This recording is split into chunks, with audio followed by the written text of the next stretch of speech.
I see a lot of people have a lot of questions and wondering why you don't see and hear national media members talking about what's going on with Josh Giddey and OKC. And I'm gonna tell y'all this is why, because when you're a real journalist and you're supposed to have journalistic responsibility, you can't speak out on things when you don't know all the details, because these will be serious allegations what people are talking about. You have to have all your facts. And a lot of times, like even people like myself, we can be opinionated and have our opinions, but at the same time, we are independent contractors working with businesses. So we also have to represent these businesses that we work for. Like I represent the business that I work for. I have a lot of things I want to say that I don't say, because I understand I'm still representing the business that I made an agreement with not to do anything that's going to cause them any harm, embarrass them, or that's going to bring lawsuits upon them.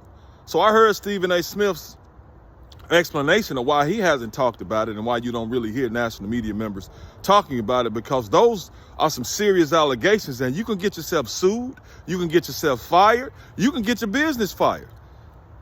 And that would be a prime example of the Dave Chappelle skit when keeping it real goes wrong. You try to keep it real, trying to appease people on social media that want you to talk about things that you know, until you know all the facts and until some kind of conclusion is made, can get you in trouble, can get your company in trouble, can get your job in trouble.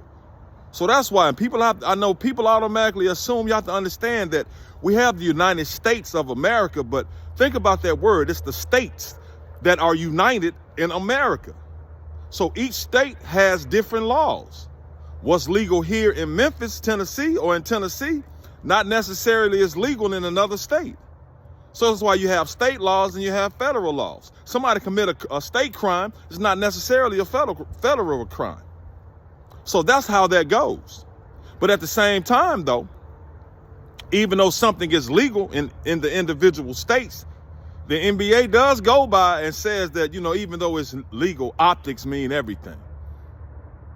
So they need to keep the same energy, because what Ja Morant did was legal, but they said the optics, because gun crime is a problem throughout the country.